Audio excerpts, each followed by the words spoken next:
Behind me, you can see just a whole bunch of stuff on the table.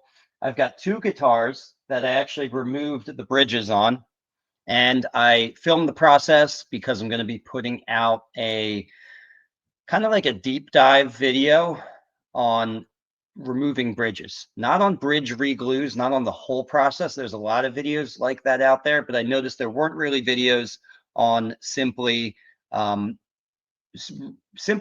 describing the process of heating up putty knives or hot spatulas and working them against each other slowly to loosen up the glue underneath the bridge. And there's really a lot of technique to it. And a lot of the videos I did see that talked about bridge re-glues, they would mention using the putty knives and the spatulas to get under the bridge, but just as a step, like do that and the bridge will come off. And I really think that just underestimates how much of a skill it actually is to work those putty knives in there without creating a big mess of things. So I did a video where it's going to be basically an uncut video, meaning I'm not really going to speed up the process of me working the spatulas under there. It takes a while, if for any of you guys that have done this before, it takes a while to heat up that glue and get that bridge off of there. And so you're kind of doing a disservice if you just post a, fast motion video and you skip over all that. So I'm posting the whole video and I'm talking you through kind of every step and what I'm thinking and what I'm doing with the putty knives. So I think that will actually be very valuable to a lot of people. So first of all, if you like what I do and you get a little something out of the lessons that I teach, you can go to dramatic pause, ericschaeferguitars.com, and you can check out the schedule of dates for the hands-on workshops. I've got the first one for 2026 is starting in March. There's only one spot available in that class. And after that, there's classes throughout the spring, some classes in the summer even, and classes in the fall. So check that out, ericschaeferguitars.com. By the way, I just posted or sent out an email with a discount code for if you sign up with 2 people, you can get $500 off of a workshop. Okay, so you're going to Thanksgiving this week, right? You're going to see all your relatives. Good time to, while you're sitting down eating turkey, to just, drop this on them that, hey, you're going to take them to a guitar building class and you guys can build a guitar together. Great thing for your, you and your son or your father or your wife or your husband. It's just a great gift. Okay. Also, you can check out at ericschaeferguitars.com the online courses that I teach. There's Building an OM Acoustic and the True Oil course. By the way, Building an OM Acoustic includes the True Oil course. So really, the True Oil course is just a standalone for people who only want access to that content. So it's a little cheaper. But yeah, if you get the Building an OM course, you get it all, like in depth, every step of the process from the very beginning to the very end. There's over 25 hours of, I always, it's funny, every time I do this, I say the wrong number. There's 20 hours, not 25. There's 20 hours of video content. So you're not getting, you're not going to be missing anything as far as detail. You're not going to get hung up on any particular step if you follow that course. And, oh, the last thing I want to say about the website is the Tone Wood Shop, which I talked about the last time. We now sell tone woods. So check that out as well. We've got some really cool Claro walnut, redwood, western red cedar, Spessart oak with this super flake figure, which is just absolutely stunning. You have to go to the website to see it. And Zeracote, Tasmanian blackwood, all that good stuff. So let's get into your questions. This time we are actually going to get into the Discord. I know we had trouble with that the last time, and so I went straight to YouTube and just read YouTube questions, but we're going to get back to the Discord now. All right, so we're going to start out with a question from Tom Casty. Tom, let me know if you're in the live stream right now. And Tom writes, there's a 1/4 inch difference between my OM plans from Gen 1 Luthier Supply and the LMI sidebender forms. Do I need to make new sidebender forms, or is the difference tolerable? And actually, I'll read Larry Kuhn's response to that was, I think you're overlooking the third option, whiteout and the pen. And I agree with that. And then he writes, I don't think it matters for the built guitar, but it's up to you how true you want to be to the design. Yes, that is a great response. That's absolutely true. It is ultimately up to you, obviously, but Tom, you're asking the question for a reason. Basically, you want to know, is this going to lead to some sort of compounding error down the line if I don't follow these plans exactly?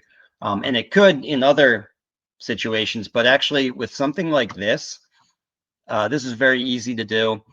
And I'm assuming, Tom, that you have not made the exterior mold yet, because that's the one thing you want to be sure of here. So if this was me, I would use the LMI side bending form. You don't need, I don't think it's worthwhile to make a new one. But you do have to make a mold that matches the LMI side bending form. That's important. I would hate to see you make a mold that matches your plans. When I'm talking about the mold, I'm talking about the exterior mold for assembling the guitar, not the side bending form. Your exterior mold needs to match your side bending form. Okay, that's very important. And then also, this might be obvious, but it's worth pointing out. However, when you go in with pen and paper and adjust these plans to fit the LMI sidebender shape, you just need to make sure that the starting point for that sidebender shape is right at the 14th fret. Okay, if it's a 12th fret guitar, right at the 12th fret, right? Just make sure that you're still staying true to that neck to body joint fret, and then you will avoid all those issues with, compounding errors or intonation issues or anything like that that'll throw off your overall design. Because essentially, if you line up that neck joint edge of the body, then all of the curves and the sweeps of the sides, all of that is going to get pushed back to the outside. Like if the body was a little bit longer than you expected, if you line up that 14th fret line and you stay true to that, that just means all of that extra length is going to get pushed back to the tail where it doesn't really matter. Okay. But yeah, that's basically it. I would redraw that on your plans so that if you're cutting out your plans and making copies of the image, cutting it out, and then using that template paper to cut out your exterior mold. That way, your exterior mold will match your side bending form. That's very important. So, LC Guitars USA writes, I have developed a love for the Paisley Telecaster, but I love the look of natural wood. So how do I combine the two? He's asking rhetorically. A 24 karat gold leaf Paisley pattern over some flamed redwood. Some pictures, and it caught the eye of, so he posted some pictures and it caught the eye of Brad Paisley, and he signed the back of the headstock. Wow. Also, that is the legend Red Volkart checking it out. Let's take a look. This looks stunning, man. And LC Guitars has been making some serious moves. I've gone to a couple shows with him, and he does really well at those shows. There's a lot of people checking out his guitars, buying his guitars, and that sounds great. So that, honestly, I hate to say this, but I'm not a big country guy, so like I don't know what Brad Paisley looks like. I'm assuming that's him right there, unless that's the other guy he mentioned. Again, just not I don't live in that world. That is cool. Oh, that must be him. Yeah, because there's the signature. Right, he's signing the back of the headstock. Okay, cool. That is awesome. And that right there, that lovely gentleman there with the huge beard. That's looking awesome, by the way. I love the beard. He didn't have that the last time I saw him. That is LC Guitars, or that is Robert Livingston right there of LC Guitars. All right, awesome, man. We got to catch up sometime soon. I haven't talked to you in a while. All right, so, okay, Parlor scale length. So Larry Kuhn writes, has anyone built with longer scale lengths, as in 24.9 inch or 25.4 inch on a Parlor guitar? By the way, 24.9 and 25.4, those are your classic short scale and long scale, which define a triple O and an OM. 24.9 for the triple O, OM for or 25.4 for an OM. And so he's asking, can those larger scales, which are typically used for those much more common builds like the triple O and the OM, can they be used on a itty bitty tiny Parlor guitar? And then he continues, are there any intonation issues at these scale lengths? Thank you. Patrick responds, by the way, and he says, you can do any scale length you want. You just have to make sure the bridge lands in the right place on the X braces. If you draw it out on paper, you'll see what you need to adjust. And that is absolutely right. That's definitely the first thing that I was thinking as well, is you're going to have to move some things around when you line up your scale length. You'll see where that full scale length ends, and you want the bridge to be centered on the vibrational footprint of the top. Now, the vibrational footprint is everything below the transverse bar, right? So if it's a steel string guitar, that transverse bar is that big cross brace just north of the sound hole, okay? That's important, so you don't think, oh, I need to center my bracing pattern and the bridge, and therefore the bridge, on the overall shape of the body. You're centering it on the space below the transverse bar, because that's your vibrational footprint, right? And just kind of like a speaker cone, you want all of your mass and that starting point for the energy coming from the strings, you want that to be at the place of greatest excursion on the soundboard, which is going to be dead center. Okay. I will say though, if you didn't do that, your guitar is not going to break. Like it's not like it's going to be structurally unsound if the bridge is off. It just won't be, in an acoustic sense, optimal. So if that scares you too much to mess around with the bridge location, I mean, you could actually just allow the bridge to be off center, and it's just not going to sound as good as it could sound.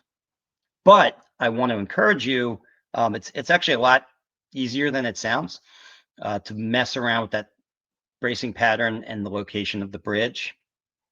If you just understand a couple things, one, the first thing I just told you, that bridge wants to be centered on the vibrational footprint. And two, for a steel string guitar, which on a steel string guitar, you're always trying to encourage bass response because it has metallic strings and it wants to sound bright and trebly and brash. And so we're always fighting the brash, bright nature of the metal strings. And so we're trying to encourage bass response. And the way to encourage bass response is to have a bracing pattern like the X brace, which evenly braces the top in both directions, both across the grain and with the grain. And you want that stiffness from all the braces to be relatively evenly distributed across the soundboard. You don't want any big empty spots that don't have good bracing, or any spots where there's too many connections all in one place that make it overly stiff, because that will encourage cross dipole fluttering motion, which gives you more treble response. Okay, we've talked about this a lot in other episodes. It's a really deep topic when you start talking about cross dipole and monopole and all that stuff. But I'm trying to boil it down and keep it simple here for you.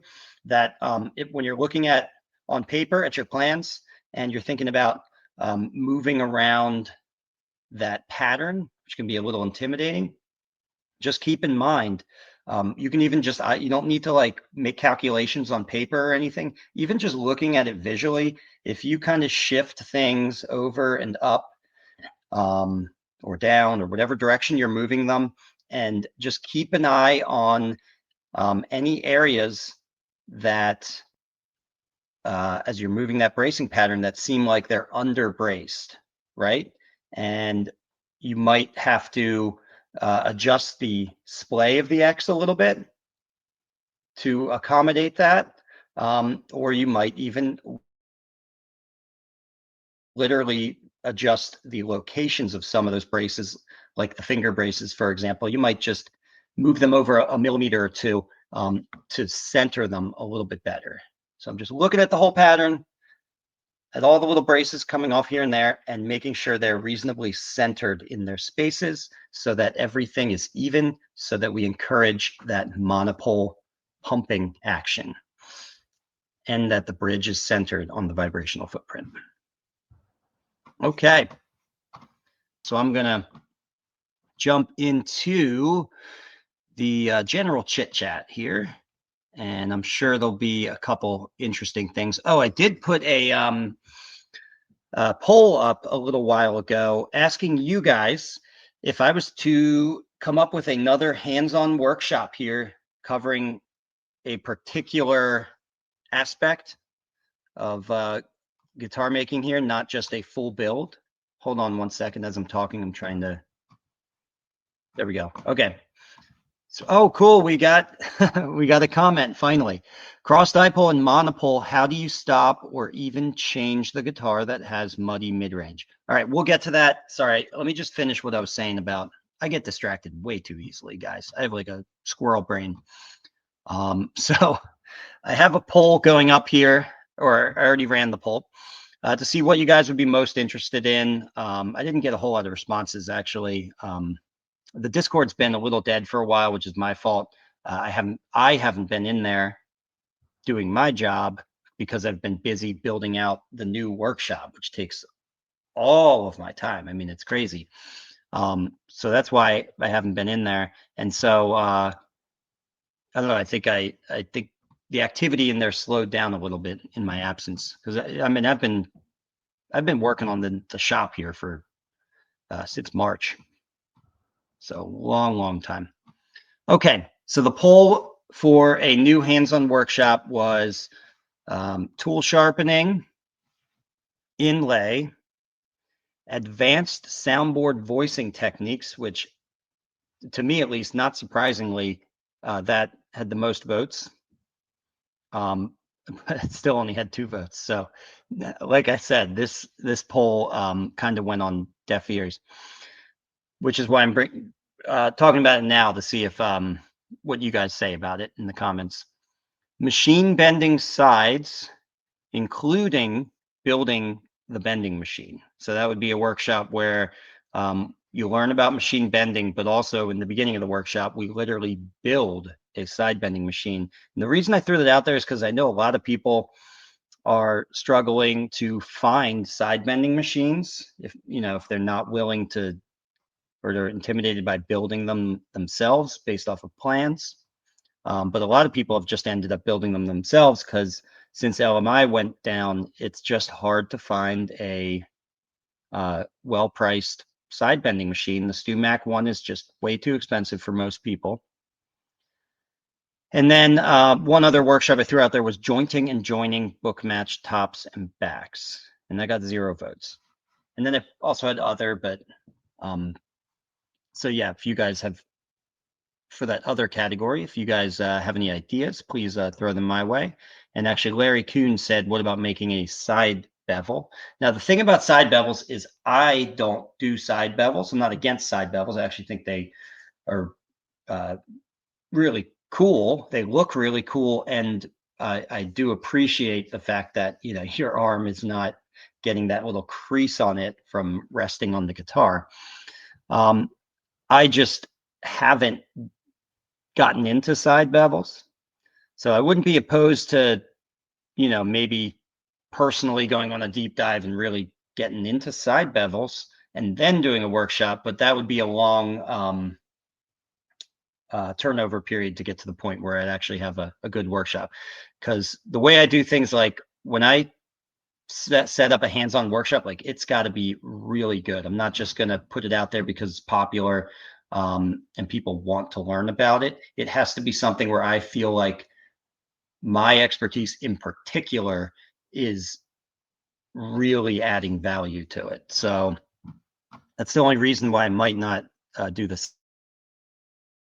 side bevel thing, Larry Kuhn, but I like the idea.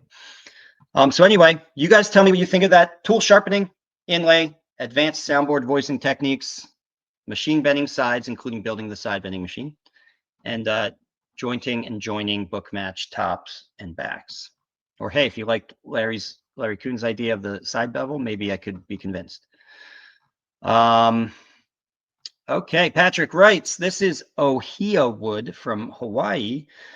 I'm going to use this for number 12, another 028 Parlor guitar. I'm not sure what I'm going to use for the top. I'm leaning towards Sinker Redwood. Yeah, I think Sinker Redwood would look really nice with that. It's got this ohia here, which I'm not familiar with ohia.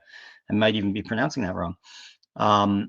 Has kind of a beige mahogany-like color with some exceptional figure on there. And why don't let's go ahead and look up this wood, because we've got power of the internet right here. Wooddatabase.com. If you guys don't know, wooddatabase.com is an excellent resource. This is not I know it sounds like I'm reading a sponsor ad right now, which I don't do, by the way. Wooddatabase.com is the best source for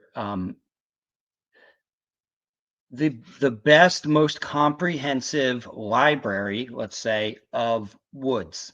And it'll give you all the information, TR ratios, which is the ratio between the ratio of shrinkage between the tangential face and the radial face of a board, which is very important, because if you have a bad TR ratio, that means the tangential shrinkage and the radial shrinkage are very different from each other, which means you get much more cupping and warping as the shrinkage happens, right? And that's just one of the things on this site. There's like 18 different, dimensions that are listed out for virtually every wood that's known to man out there. It's just a great resource. And anytime I'm making a video about this or that wood, or just looking up something for the Tone Wood Shop and trying to figure out certain things about a particular wood, I will go to this website. So let's look up ohia and watch. Now that I say all this, they won't have this one. Nope, they have it. They absolutely have it. And I'm sorry, I think, let me get you guys on the screen here, because I don't think you can see what I'm seeing. Okay, so ohia, and I think this might be helpful to some of you guys to follow what I'm doing here, because I'll show you some of the things that are most important to me, and it depends on what you're using the wood for. But whenever I look at this, I'm most interested in average dried weight, especially if it's for a neck. Now, in this case, this is back and sides.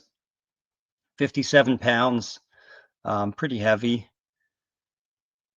Janka hardness is 2040. So hardness, by the way, is not the same as density. Hardness is, if you try to imprint it with your thumb, how easily can you get that thumbprint in there? So it's really like the wear properties of the surface, which is important for something like a fretboard, right?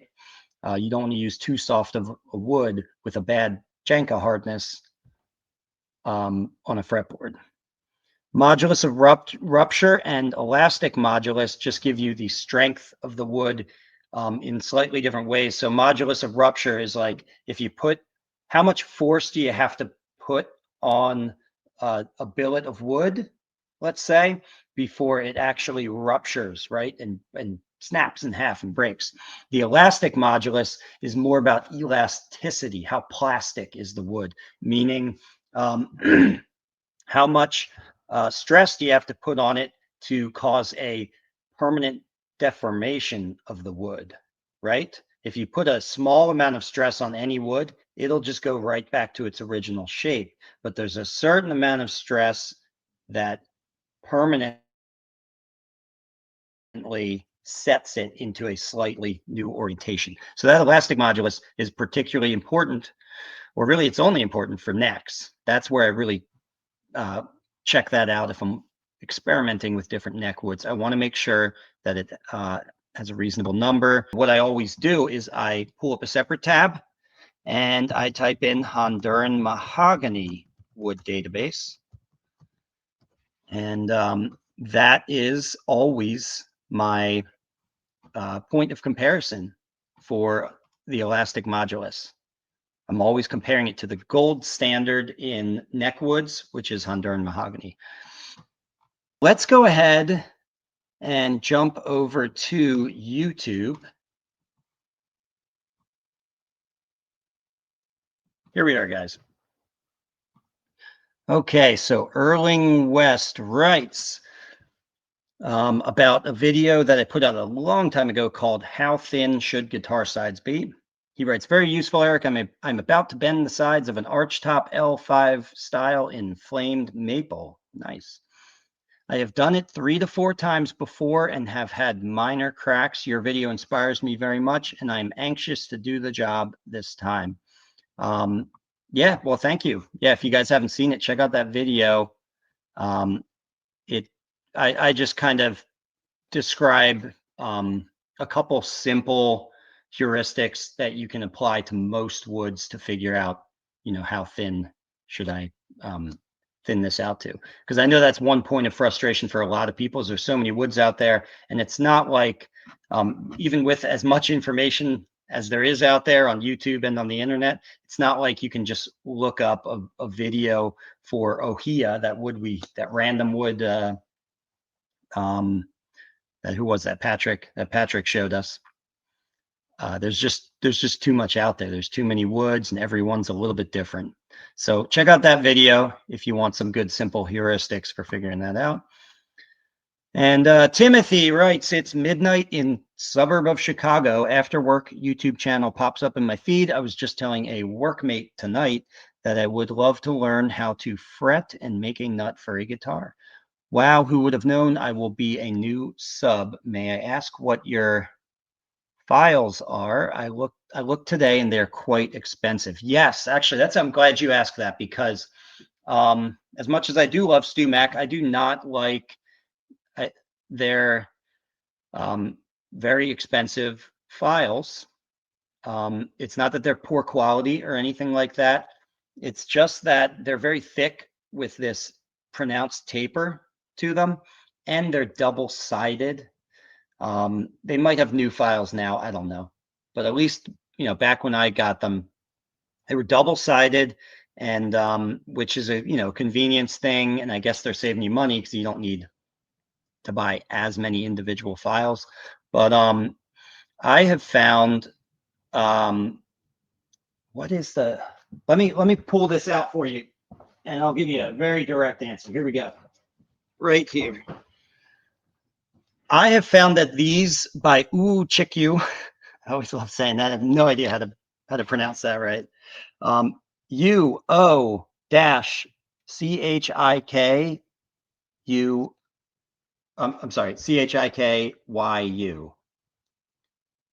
UO dash CHIKYU. If you look these up, they're all over the place. You'll find them on Amazon and on probably eBay. Very cheap, very inexpensive, and I prefer them actually. And what's nice is they're kind of thin, so if I snap one or something like that, they're just not that expensive. Okay, and they get the job done. So yeah, look that up. Chikyu, Japanese company, and they have a cool symbol of a fish on there. So that's how you'll know you found the right thing. Okay.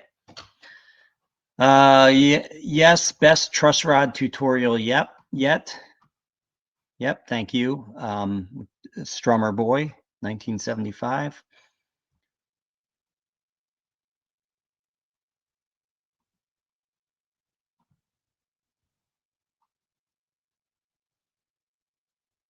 Okay.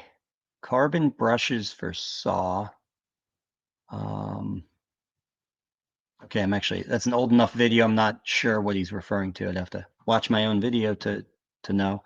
Okay, anyway, I think let me check the chat and we can chat a little more if you guys are in there being active, but it's been pretty quiet. So I think if you guys are good, then I'm good, and we'll go about our day. All right. Well, I appreciate you guys. Remember, there's a 2-person discount if you want to sign up for a hands-on workshop for next year. This discount, I didn't mention it in the beginning, but this discount ends on December 5th. So when you're at Thanksgiving, hanging out with your in-laws or whatever, ask them if they want to build a guitar with you. And they'll probably say no. But they might say yes. So just ask them. All right, guys. You guys are the best. I'll see you in the next one. Bye for now.